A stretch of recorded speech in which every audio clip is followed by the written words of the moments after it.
if a job ever makes you sign a paper saying you'll never talk about the sky, don't take it. I didn't know that back then. Back then, it just looked like a way out. They recruited me in a windowless room inside the county courthouse. No logo on the door, no name tag on the guy in the suit, just a folder with my name on it and a contract thicker than my last 3 paychecks combined. Correctional officer, he said. Special facility. High security, high pay. You don't apply for this. You're chosen. Chosen? I'd done 6 months at the county jail. I was good at the job. Not scared of people, not easily rattled, not one of those COs who needed to be the loudest bully in the room. I just wanted the paycheck, the healthcare, something stable. So when they slid that contract across the table, with the salary circled, plus hazard pay, plus a housing stipend, I didn't think trap. I thought, finally. A few stipulations, the man said, tapping one line with a manicured nail. Non-disclosure. You do not discuss the facility's location, operations, or personnel in any context with anyone ever. Violations are federal crimes. Okay, I said. I'd already signed NDAs for less. The county made you sign one just to look at their HR portal. And, he added, like it was an afterthought, you will obey all operational directives, especially as it relates to airspace monitoring. Airspace? I laughed a little. It's a prison. You worried I'm going to talk to the birds? He didn't laugh. You will see language in here, he said, about not photographing, recording, or describing the sky above the facility. You will comply. That should have been my first red flag. Instead, I signed. The facility was 5 hours from anywhere. They brought us in on a blacked-out bus, 8 of us, new hires, sitting in the kind of silence that only happens when everyone on board is pretty sure they made a mistake, but too proud to say it out loud. No windows, just the rumble of the engine and the driver's radio whispering static. When the bus finally stopped, the air changed first.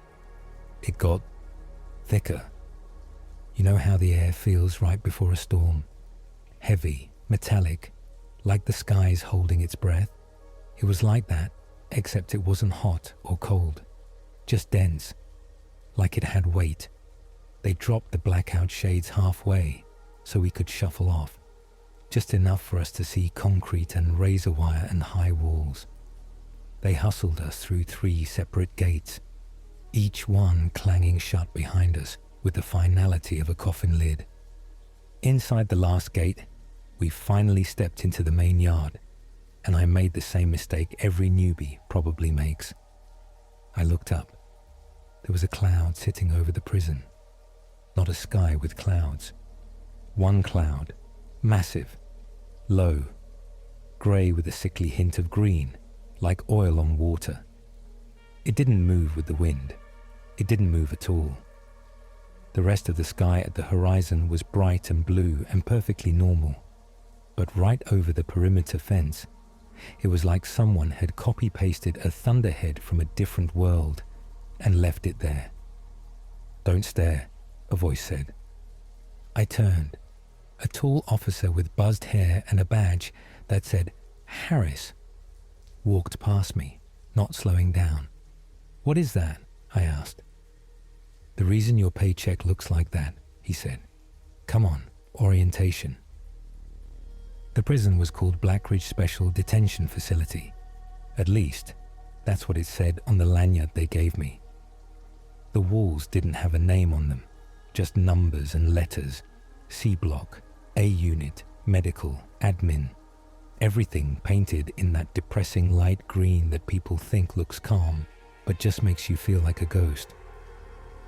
Warden Clay did our orientation in the chapel. He was shorter than I expected, but everything about him was sharp. His jawline, the creases in his uniform, the little smile that never reached his eyes. "Blackridge," he said. pacing in front of the pews like a preacher, is what you call off the books, but not off the law. Every inmate here has a life sentence or a death sentence. They've exhausted all appeals. No one here is getting out, ever.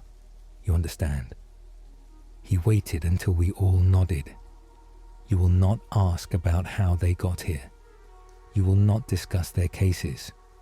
You will not talk to them more than necessary to maintain security.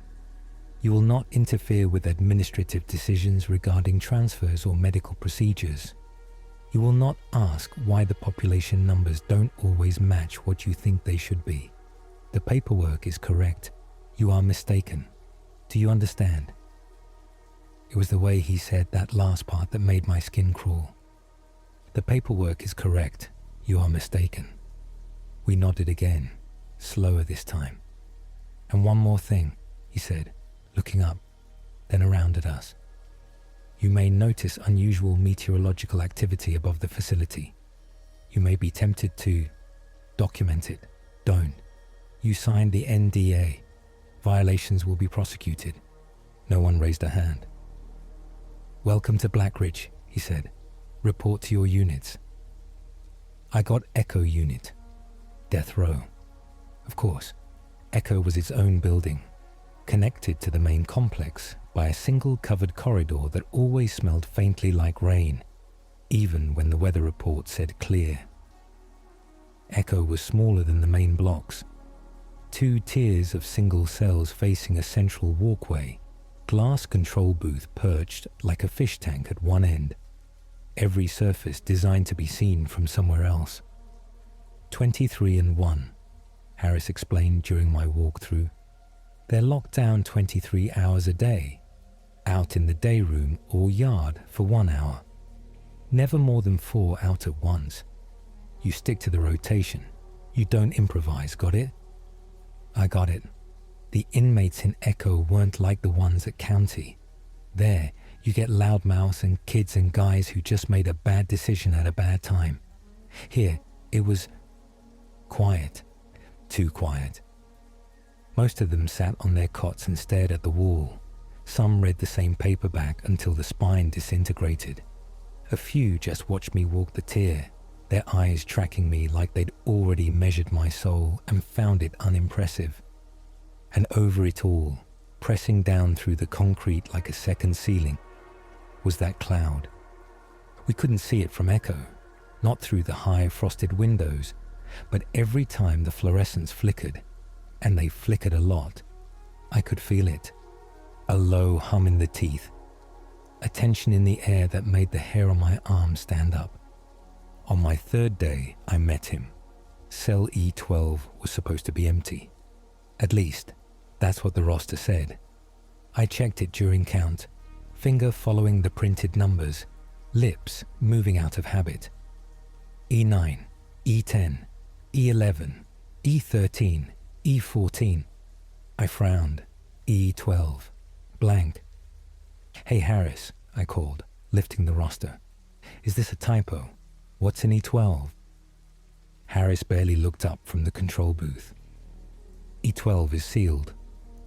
It's not sealed. He glanced over then, annoyed, like I'd pointed out a stain on his shirt. What? There's a guy in there. His eyes narrowed. He grabbed the binoculars that hung on a hook and scanned the tier, stopping at 12. Huh, he said, and that was somehow worse than if he'd yelled. He put the binoculars down and picked up the phone to the booth. A second later, the intercom crackled. E12, step back from the door. From behind the glass of E12, a man stood up. He was about my age, maybe mid-30s, dark skin, close-cut hair. He wore the same orange jumpsuit as everyone else, but his was neat, sleeves rolled, collar straight. When he turned toward me, I saw the softest eyes I'd seen in that place. He stepped back, hands visible, like he'd done it 1,000 times. Who are you? Harris asked over the intercom. There was a pause, then a voice, calm and low. Inmate 04386, he said. Marcus Hill. I checked my roster. No Hill. No 04386. Transfer? I asked Harris quietly. No, he muttered, staring through the glass. We don't get transfers in Echo. He picked up another phone. This one read, talked in a low voice I couldn't quite hear. After a minute, he hung up. Forget it, he said. What? Administrative error. We'll get a corrected roster. For now, count him as present. But he leaned in close enough that I could see the tiny scar on his chin. I said, he repeated, forget it. On the next count line, someone had taken a pen and written in E12. 04386, Hill, M. Like he'd been there all along. You're not supposed to get close to inmates. They drill that into you on day one. They're not your friends. You're not their therapist. The walls are there for a reason. Keep your distance. Keep it professional. But you spend enough 12-hour shifts walking the same echoing hallway, and you start needing a voice that isn't in a uniform. With Marcus, it started small. Are you good? When I saw him sitting on his bunk staring at the ceiling. How's the book? When I noticed he was reading something other than the usual Bible or bust. He'd slide closer to the door when I did my rounds, but not enough to feel threatening. Just enough to talk low, like the conversation was something fragile that could break if we raised our voices. What are you in for? I asked him once, breaking one of the unspoken rules. He smiled, just a little. Innocence, he said. I snorted. That's original. I mean it. They said capital murder. I said wrong guy. Jury said good enough. That's the math. He didn't say it with anger or tears or even sarcasm.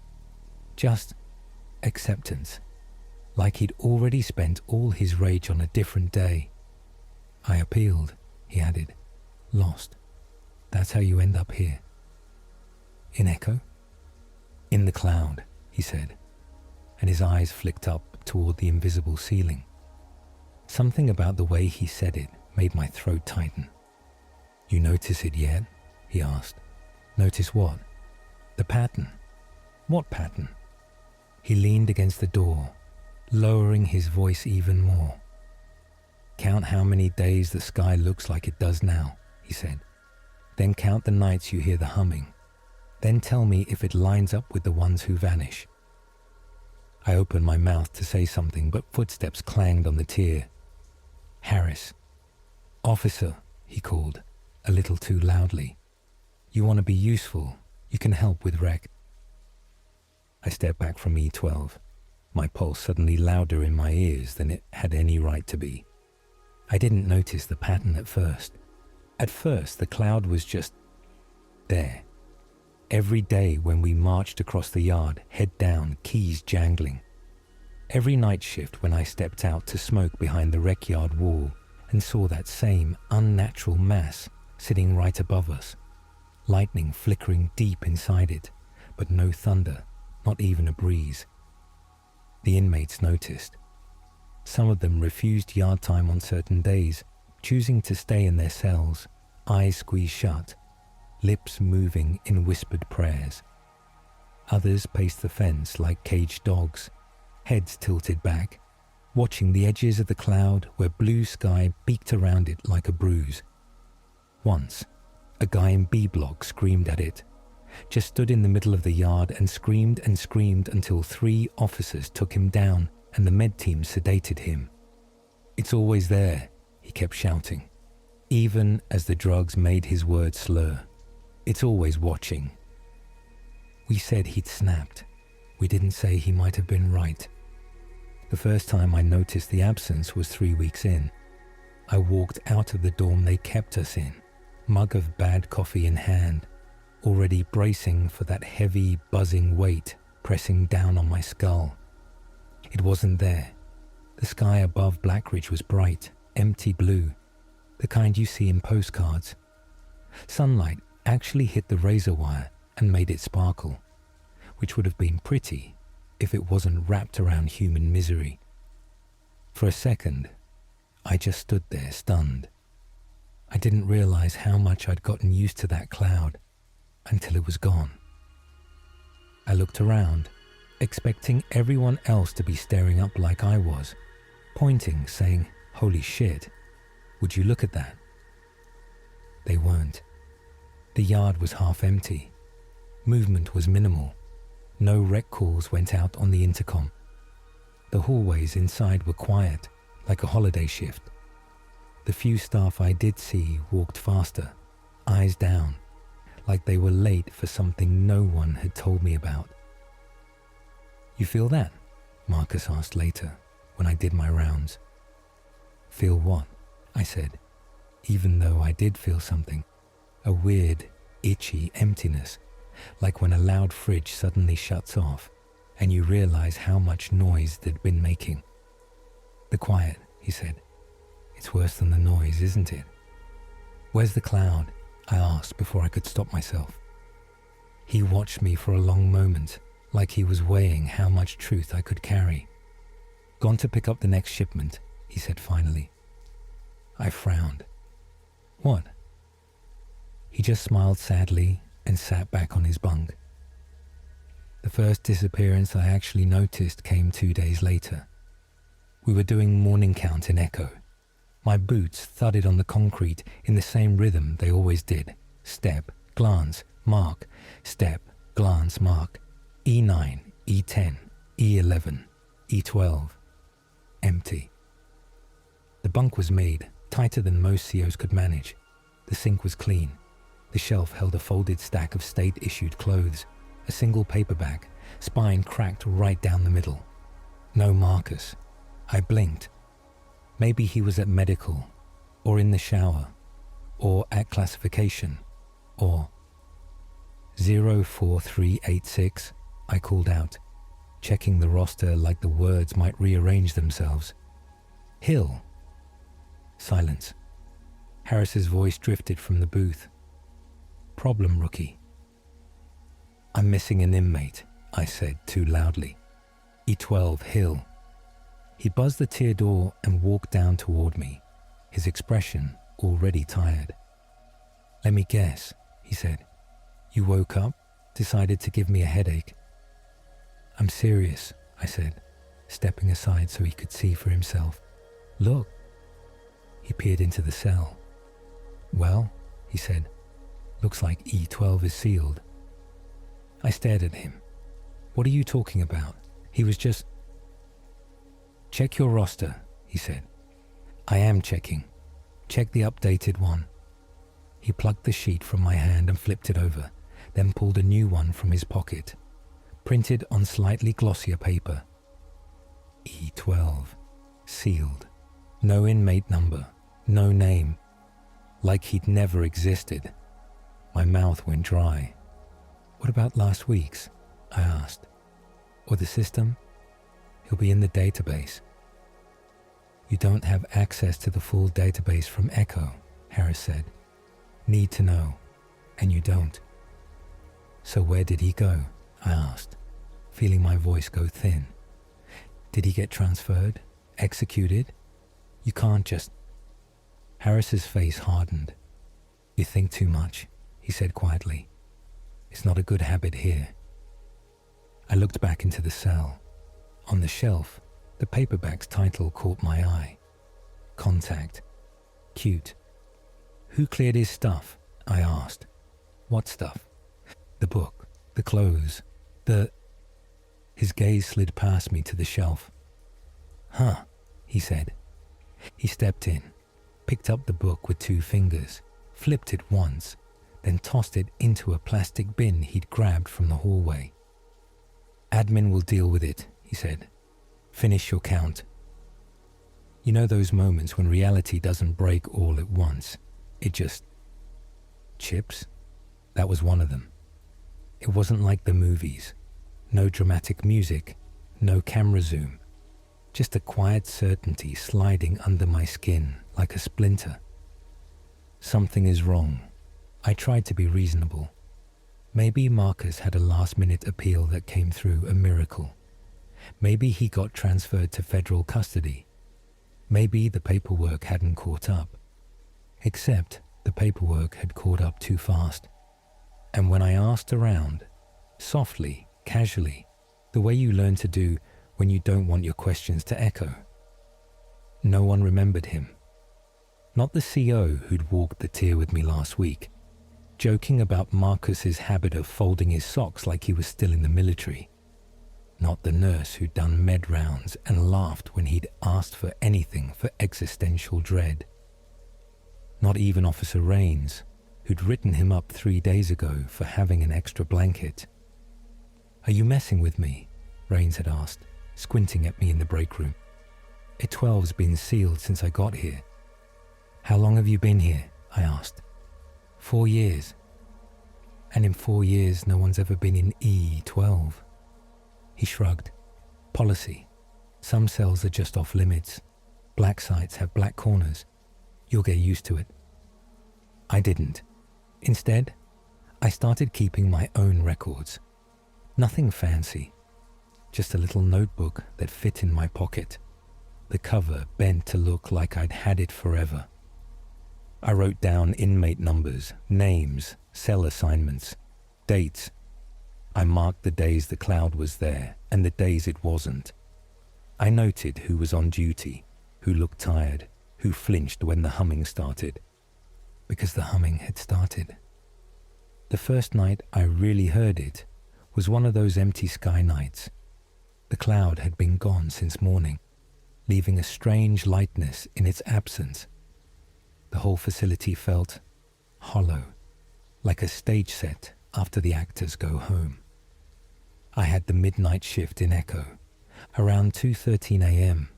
I know because the digital clock in the control booth was stubborn about reminding you of every passing minute. I felt it, a vibration through the floor, subtle like a passing truck, except we were 5 hours from anywhere, and I knew the schedule. No deliveries at 2 a.m. The fluorescence flickered once, twice. Then the sound came. Low, almost too low to be sound. More like a pressure. A single, unbroken tone that seemed to come from the air itself, not from any one direction. It made my eyes water and my stomach twist. I stepped out onto the tier, hand on my baton out of habit, even though I didn't know what I was going to hit. The inmates were awake, every single one of them, sitting up in their bunks, eyes wide. "What is that?" I called down the row. No one answered. Some of them had their hands pressed over their ears. Others clutched their heads like they could squeeze the noise out. Only one pair of eyes met mine.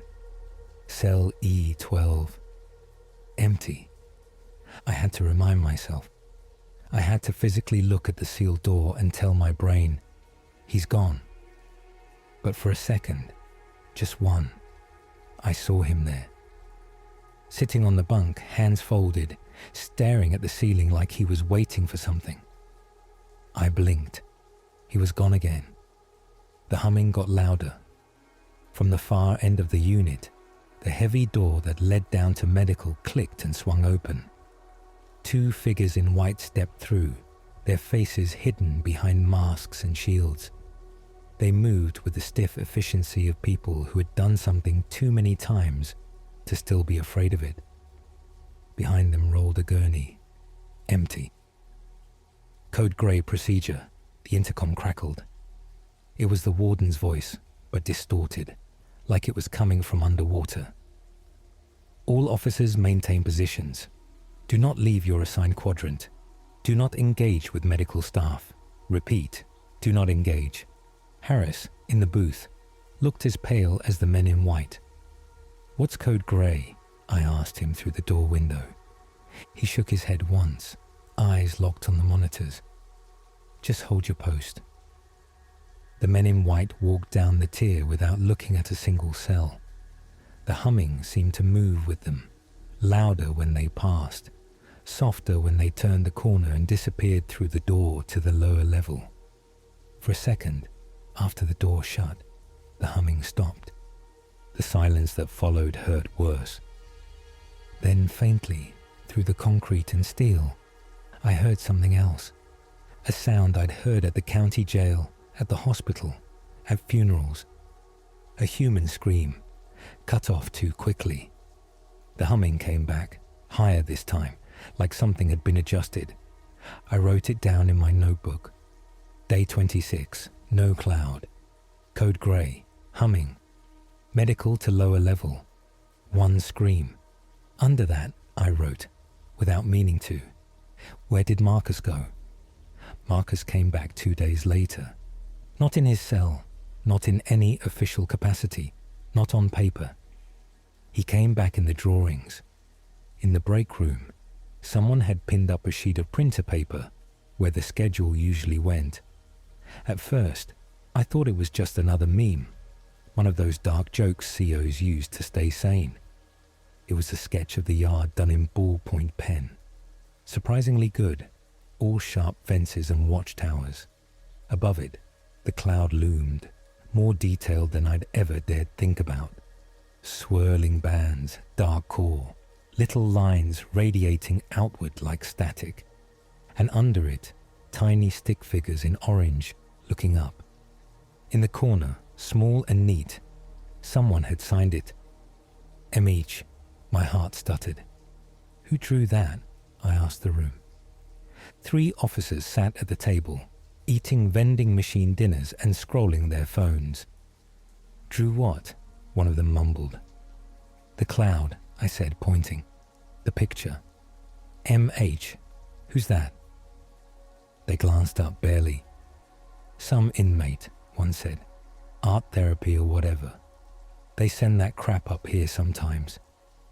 From who? I pressed. He shrugged. Admin picks 'em. Ask Warden Michelangelo if you're that curious. I stared at the signature. MH, Marcus Hill. A coincidence, maybe. But I'd been working in this place long enough to start trusting patterns over coincidences.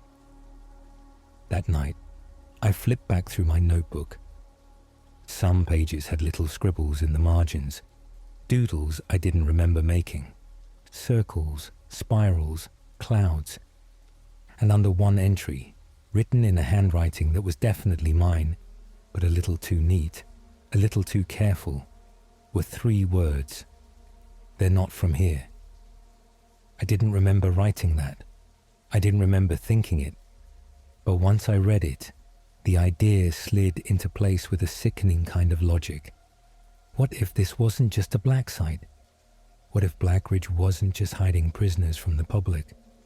What if it was hiding something else from everyone? Something watching us from that unmoving cloud. Something that needed human beings the way a lab needs mice. The next time the cloud disappeared, I was ready. I swapped shifts with a guy who owed me a favor to get overnight. I kept my notebook in my pocket and a tiny pen inside my sleeve. And when the humming started, I walked. Not off post, not officially. I just drifted. A slow patrol that just so happened to take me closer to the locked door at the end of the hall. The door I'd watched the white-suited staff go through on code grey nights. The one with the keypad and the tiny camera above it. Medical, level 2, the sign said. I'd never been to level 2. Technically, level 2 didn't exist on the map in admin. The humming was louder here.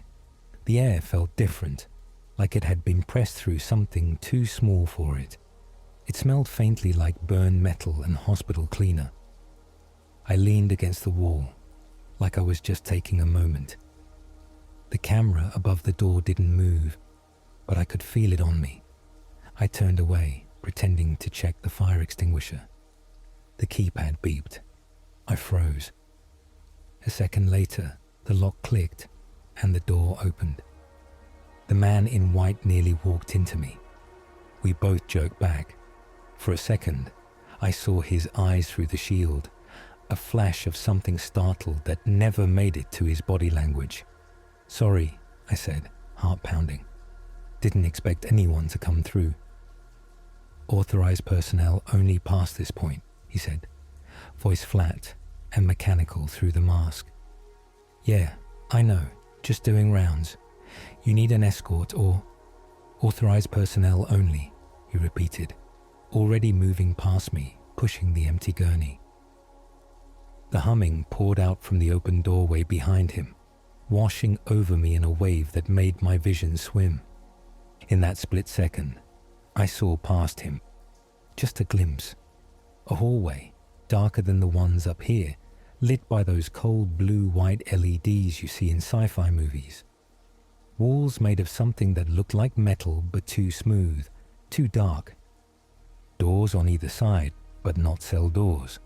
Rounded, seamless, each one with a small, round window at eye level. Behind one of the windows, something moved. I couldn't see its shape, just the suggestion of limbs that were too long, a silhouette bent at an angle no human spine could survive. The outline wavered, like heat off asphalt. The humming spiked. The door swung shut in my face. "Officer," the voice came from the camera above the door. "Warden Clay." "You seem lost," he said, tone pleasant. "Return to your assigned unit." My throat was dry. "Yes, sir." "An officer," he added. "Yes, sir." Curiosity is not part of your job description. The lock clanged, loud as a gunshot. After that, everything moved faster. Or maybe it had always been moving fast, and I just finally started noticing. Prisoners vanished. Not all at once, not in some big cinematic sweep. Just here and there. A guy in Echo whose execution date had come and gone with no needle. A woman in D Block who'd been fighting her appeals for 15 years. A lifer in A Unit whose wife used to send him drawings from their kid every week. Each time, the same pattern. One day, they're on the roster. The next, their cell is empty, made, sanitized. Admin prints a new roster. Everyone shrugs. Transfer, someone says, eyes already sliding away. And always, always the night before. A clear sky. No cloud. Humming. Code grey. Level 2. The notes in my book grew messier as my hands shook more. I stopped trying to make sense of it in words and started sketching instead. The cloud, the stick figures, the long-limbed silhouette behind the round window. Sometimes I woke up in the dorm with the pen still in my hand and drawings on the inside of my pillowcase. One day, I flipped to the next blank page and froze. My notebook wasn't blank. The next page, 2 pages ahead of where I'd left off, was already filled. Small, tight handwriting. Not mine. They watch from the cover. They buy what no one else wants. Death row, surplus, disposable. They pay well. Your warden believes in commerce. Your government believes in data. Under that, a single sentence, underlined. They think I don't remember what they did. And at the bottom, in small, neat letters, M.H. My skin went cold. "Marcus," I whispered, staring at the page like it might burn me. "What did they do to you?" The next time I saw him, it wasn't in Echo. It was in the yard, cloud day. The thing sat over us like a tumor, darker than usual, the edges frayed like smoke. The hum wasn't a hum anymore. It was a constant low vibration in my bones. They'd called a rec hour for Echo, which almost never happened on a cloudy day. Usually, they kept death row inside when the sky looked like that. "Special privilege," Harris said, his jaw tight. "Warden's orders. We follow orders. Don't get soft, rookie." We brought 4 inmates out, shackled in pairs. The yard was empty except for them and 3 other officers. The air felt like wet wool. I did a double take at the last pair. E9, E10, E12. Marcus, in an orange jumpsuit, shackles clanking, walking like he'd just been woken up from a long nap. I stared. The roster in my pocket said sealed. The notebook in my other pocket said remember. He glanced at me as we walked them to the fence. Not a long look, not some dramatic, tearful connection. Just one quick flick of his eyes, like we were strangers on a train clocking each other. But I saw the recognition there. Hands on the fence, I called, voice steadier than I felt. Face the perimeter. They complied. I did the usual stroll, watching for contraband, shanks, fights. I also watched the sky. The cloud churned above us, thick and slow. Every now and then, deep inside it, a pale light pulsed. Not lightning. Lightning is chaotic, branching, bright. This was rhythmic, controlled. Behind me, chains rattled. "Officer," Marcus said quietly. "You're not here," I muttered. My back still turned to them. "You're sealed. You vanished." "Not yet," he said. "Soon." My fist clenched. "What did they do?" I whispered, pacing along the fence so it looked like I was just doing my job. "Level 2, medical, the cloud. What is this place?" He chuckled softly. "You ever wonder why they put Blackridge so far from everything?" "Security," I said. "Yeah," he said, "but not just for keeping us in." He shifted his weight, making the chains clink louder, covering his words. "They made a deal," he said, "between people who make laws and people who make money. Then people who aren't people showed up and offered more." The hum intensified. The cloud darkened. "I was the first batch," he said. "Pilot program. They snatched me from another prison, wiped my file, dropped me here like I'd always been, hooked me up to machines, asked me questions." "Machines," I said. "Questions," he echoed, and his voice had a tremor now, something raw. "About what hurts. How much pain before you pass out? How much fear before you stop pretending you're brave? How long the mind can stretch before it snaps?" My stomach flipped. "Why you?" I asked. "Why not just execute you?" "Because an execution ends something," he said. "An experiment keeps going." He tilted his head back, looking up at the cloud. "They didn't expect us to remember," he said. "They thought their little friends could scrub our minds clean. Turns out, humans are stickier than they thought." I swallowed. "Little friends." He smiled without humor. "You can call them whatever makes you sleep at night," he said. "Scientists, customers, gods. To them, we're just stock." The word made my skin crawl. "Why tell me?" I asked. "Why me?" "Because you keep looking up," he said simply. "And because they like you." The hum spiked so hard I had to clap my hands over my ears. "What?" I shouted. His eyes stayed on the cloud. "They like how you watch," he said. "How you write. You're observant. They need that for the next phase. Data from the other side of the bars."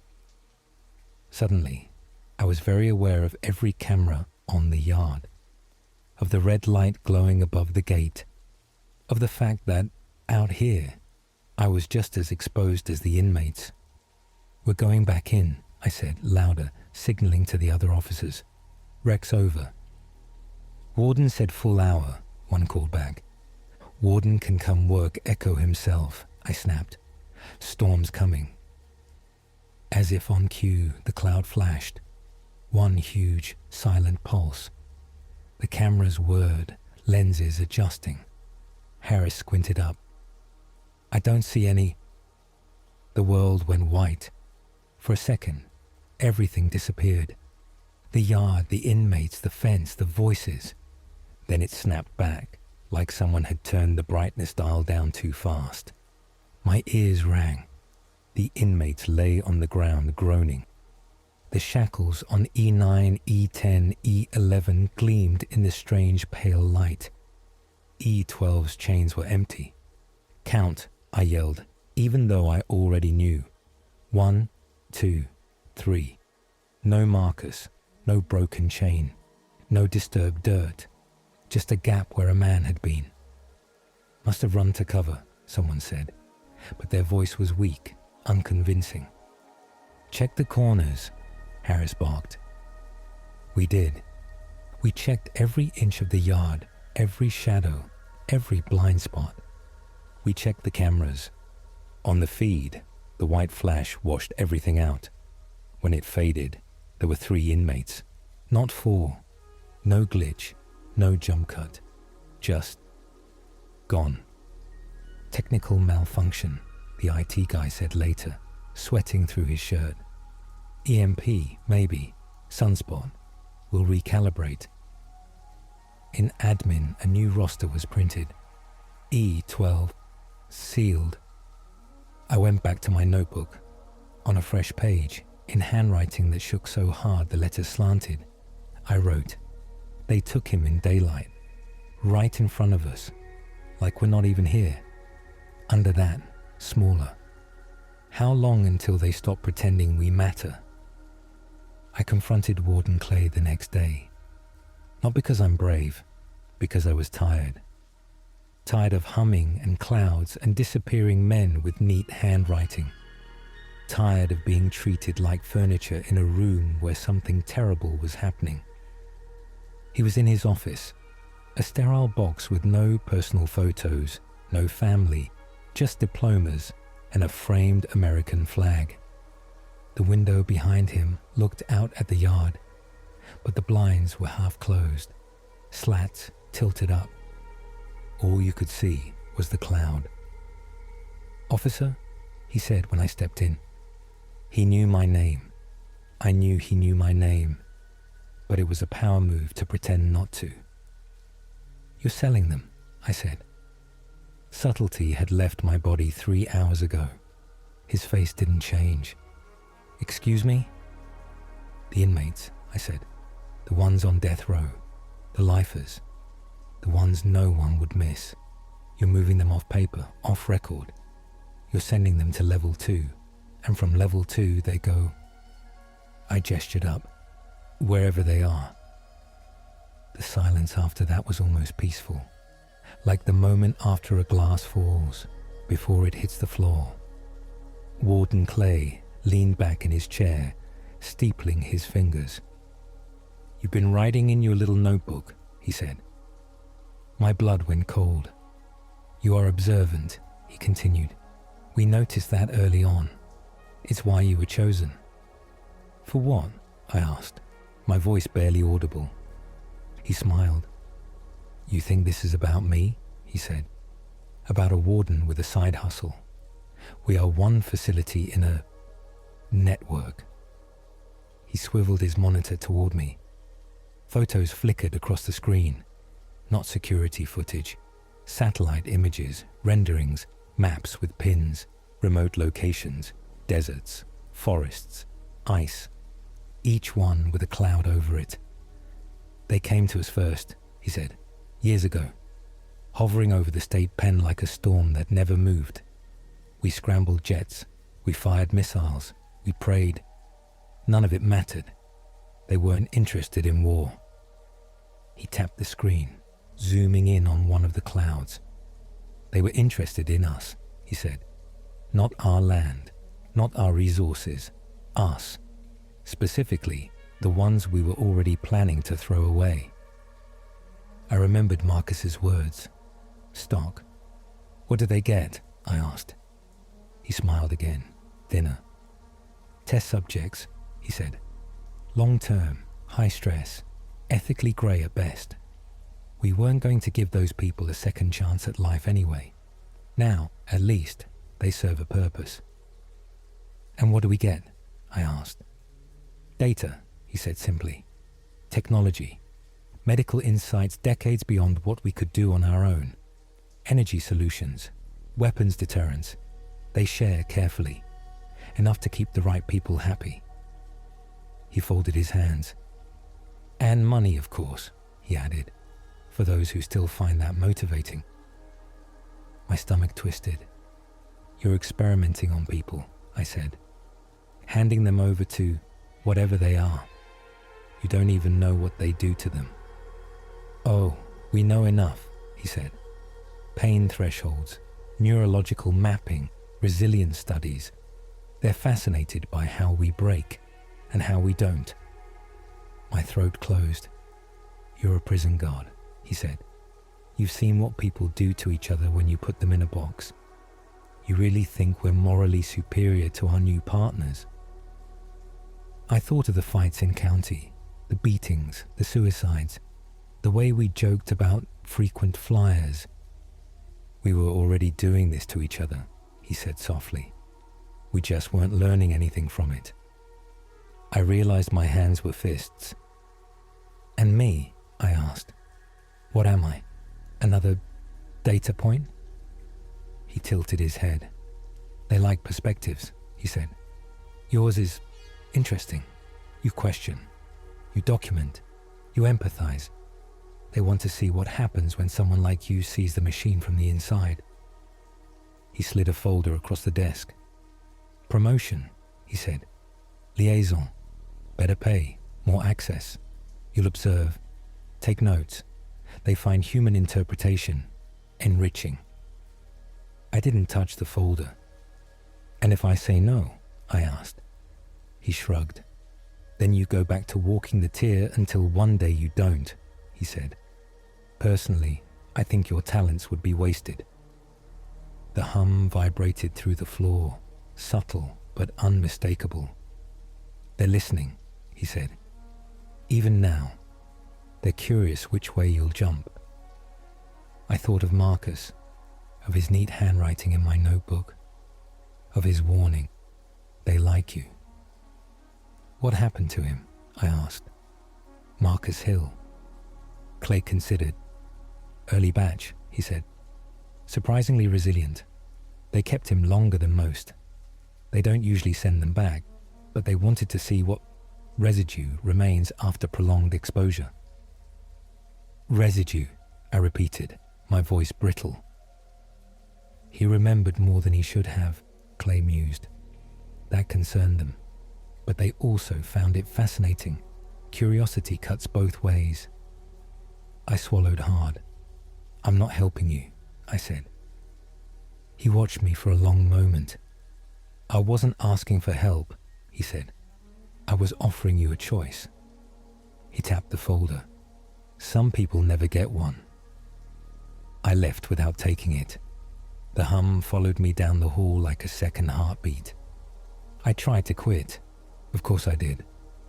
I went back to the dorm, packed the little I had, a few shirts, my toothbrush, the notebook.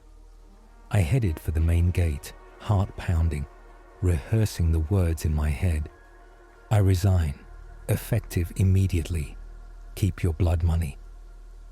The gate officer didn't even look surprised. You can't just walk out, he said. People do it all the time, I said. It's called quitting. He shook his head, almost pitying. Not here, he said. You signed on until the program ends. When does it end? I demanded. He looked up. We both did. The cloud squatted over the prison, pulsing faintly. He didn't answer. I went back to Echo, not because I wanted to, because there was nowhere else to go. The last week, the hum never stopped. It got under everything. Under the clank of doors, under the shouts and the keys and the PEA announcements. A constant low note that made sleep impossible and thought slippery. The inmates felt it too. Fights broke out over nothing. Men who'd gone years without a single write-up started throwing themselves at the doors, screaming to be let out, let up, let into the cloud, anything to get away from the waiting. You could feel it in the staff too. eyes a little too wide, hands a little too shaky on the tasers. Even Harris looked rattled. "You ever think about what you'd be doing if you weren't here?" I asked him one night, during the brief calm between med rounds and lights out. He snorted, probably complaining about my boss at some warehouse instead of here. "You've been here a long time," I said. 8 years. "Ever tried to leave?" He rubbed his jaw. "They make it complicated," he said. "Besides, where else am I going to get triple overtime and free housing to stare at the same wall every day?" He said it like a joke, but his eyes didn't match. "You know what they're doing, right?" I pressed. He looked away. "I know what my job is," he said. "My job is to go home with my skin still on my body." I thought of Marcus. Skin probably peeled back piece by piece in some lab above us, if he even had a body anymore. The hum spiked. The intercom crackled. "Code Grey," the warden's voice said, calm and detached. "All units, prepare for inventory adjustment." Inventory. Stock. I realized I was breathing too fast. "You okay?" Harris asked, frowning. "I need some air," I said. "Bad night to go outside," he muttered. But he didn't stop me. I walked out to the yard. The cloud was lower than I'd ever seen it. It pressed down just above the watchtowers. A roiling mass of grey-green shot through with pale veins of light. The air was so thick it felt like walking through syrup. And for the first time, I saw past it. Not with my eyes, with some other sense. Something that registered shapes in my mind instead of on my retinas. Huge structures hung in that cloud, not saucers, not sleek ships like in movies. More like reefs. Bulbous, layered formations, bristling with tendrils that reached down toward the prison-like roots. On those tendrils, things moved. Pods, cages, rooms. I pressed my hand to my mouth. Something noticed me. I felt it like a spotlight in my brain, a curious poke at my thoughts, flipping through them like pages. Childhood, training. The first day I'd seen Marcus, the notebook, the conversation with the warden, my refusal. The presence tasted like cold metal and antiseptic. Interesting, it seemed to say, though not in words. My knees buckled. Images flooded my mind. A room without walls, just endless white space. And in the center, a human body suspended in a web of light. Needles of colored energy piercing skin, nerves, bone. A heart beating on a tray, still pumping, connected to tubes that hummed with a music only the machines understood. Eyes removed, blinking in a solution that mapped every spark of fear. A brain sliced like a cake, each layer replaying a different memory. And through it all, that same hum, now patterned, layered, like a choir of machines. I screamed, or thought I did. The presence withdrew a little, like I'd startled it. Pain threshold exceeded, it seemed to note. Adjusting. Something deep in the cloud brightened. A beam, invisible but undeniable, lanced down, passing right through me, into the concrete. I felt it scan me. Every cell, every thought, every word I'd ever written in that notebook. Suitable, the presence decided. The beam lifted. I collapsed to my knees, gasping. "Officer." Hands grabbed me. Harris, another CO. "Jesus, you okay?" Harris demanded. "You just dropped." I looked up at the cloud. It looked like a cloud again. Bloated, ugly, but just vapor. "They saw me," I said, voice shredded. "They picked me." Harris frowned. "Who?" The intercom clicked on. "Officer," Warden Clay's voice said, smooth as ever. "Report to admin. It's time to discuss your promotion." Harris helped me up. You really pissed someone off, he muttered, or impressed them. I walked to admin like a man being led to his own execution. The folder was still on Clay's desk. This time, it had my name on it. He gestured for me to sit. You've made an impression, he said. I saw them, I said. In the cloud, in my head. They're not just machines. They're curious. He seemed pleased. They are scientists, he said. Of a sort. They engage with reality differently than we do. They don't understand why we cling to bodies when minds are more efficient to store. That's one of the many fascinating cultural differences we're documenting. Documenting, I echoed. He slid the folder closer. Sign, he said. Join the next phase. You'll bridge the gap. Observe the observers. Tell us what they can't. And if I don't, I asked.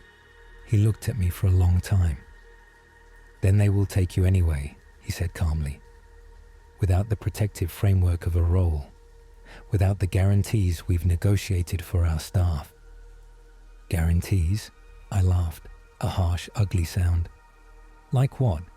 That they'll put my brain in a nicer jar? He didn't answer. The hum was louder now, rattling the pens on his desk. I realized something then. This wasn't a choice. Not really. They'd already scanned me. Already decided I was suitable. Already started whatever process moved someone from guard to specimen. The only variable was whether I'd go into it with my eyes open and a pen in my hand, or screaming. Marcus remembered, I said. You said that concerned them. It did, Clay said. It also intrigued them. They underestimated human tenacity. You all have a remarkable ability to cling to identity through extraordinary trauma. They want to map that. And when they're done mapping, I asked. He shrugged. Science never really ends, he said. Something hot and bitter rose in my throat. You sold us, I said. Not just them, us, your staff, your own people. He leaned back. I serve my species, he said. This is how we survive the century. We give them what we were already throwing away. In return, we get a seat at the table, not on the menu. His eyes were sharp. You think they won't figure us out without our help? He asked. You think turning them down would make them go away? He tapped the folder. This, he said, is how we make sure at least some of us walk into the future. The hum spiked. My head throbbed. In the corner of the office, the flag fluttered, though there was no breeze. I thought of all the warnings I'd ignored. The NDA about the sky, the sealed cells, the humming, the cloud, Marcus's neat handwriting. They think I don't remember what they did. I picked up the pen. My hand shook. I thought briefly of trying to stab him with it, of lunging across the desk, going for his throat, making some grand doomed gesture. But what would that change? The cloud would still be there. The reef ships would still hang above us. The network would still operate in deserts and forests and ice caps. And somewhere in the hum, a presence would still be flipping through my thoughts like pages. At least this way, I could write some of them myself. I signed. The hum eased, just a little. Welcome to the liaison program, Clay said, smiling.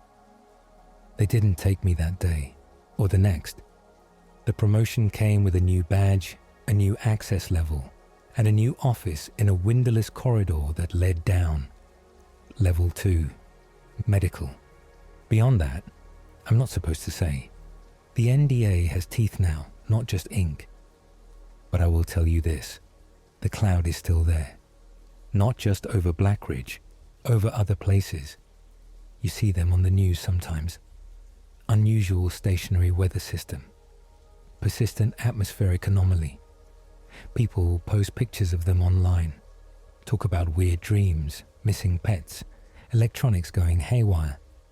If you know what to look for, you can spot the pattern. Where the cloud sits, who goes missing, which cases quietly disappear from the docket. I write, not in the notebook they gave me, not in the reports they monitor, in my head, in the soft, stubborn part of the mind that holds onto stories even when everything else is stripped away. I write about Marcus, about the way he folded his socks, about the way he said innocence without flinching, about the way he remembered, even when they tried to erase him. I write about the other faces in Echo, the ones whose names never made the news, the ones the world had already decided were monsters. I write so that if there is anything in the universe that listens besides them, it might hear us too. And I write this for you, because one day you might get called into a windowless room and offered a job you didn't apply for, one with a big paycheck and a bigger NDA, one that won't let you talk about the sky. If that happens, I want you to remember something. They don't pick you because you're strong. They pick you because you're interesting, because you look up, because you notice the cloud that never moves. And if you take that job, if you walk under that cloud, if you hear the hum, you'll find yourself standing right where I am now, staring up at something that sees you as stock and data and story all at once.